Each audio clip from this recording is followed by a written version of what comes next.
តើអ្នកនឹងខ្លាចជាប្រពន្ធរបស់ខ្ញុំទេជាយ៉ារៀបការជាមួយនាងរៀបការជាមួយនាង វងឆេងខ្ញុំបានប្រាប់អ្នកច្រើនដងហើយថាខ្ញុំមិនចូលចិត្តអ្នកទេសូមជប់ធ្វើបាបខ្ញុំទៅឆេងជាខ្ញុំដឹងថាអ្នកកំពុងសាកល្បងខ្ញុំហើយខ្ញុំគិតថាខ្ញុំមិនមានលក្ខណៈសម្បត្តិគ្រប់គ្រាន់ទេឥឡូវនេះប៉ុន្តែអ្នកត្រូវចាំថ្ងៃលិចស៊ីសានបើអ្នកមិនរួមដំណើរជាមួយខ្ញុំទៅតើអ្នកជាអ្នកណាផ្ដល់ឱកាសឲ្យខ្ញុំហើយខ្ញុំនឹងសន្យាជាមួយអ្នកជារៀងរហូត សេរីល្អធ្វើឲ្យម្ដាយរបស់អ្នកមានគុណចំពោះពិភពលោក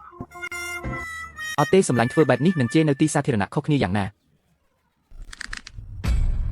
ឡើយតេងឯងនិយាយរឿងអី វងឆេងគ្រប់គ្រាន់ហើយយាយនេះគឺជាវងឆេងមិនអាចប្រាប់បានទេគាត់ជាមិត្តប្រុសរបស់យាយហើយអ្វីអ្នកមិនរំខានយើងយាយចាប់ពីពេលនេះទៅ អ្វី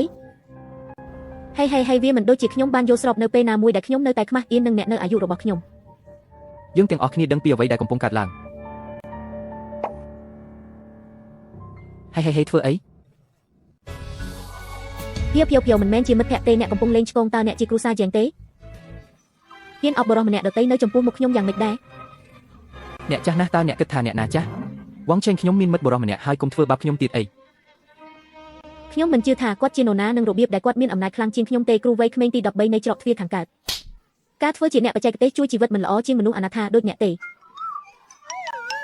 អ៊ំ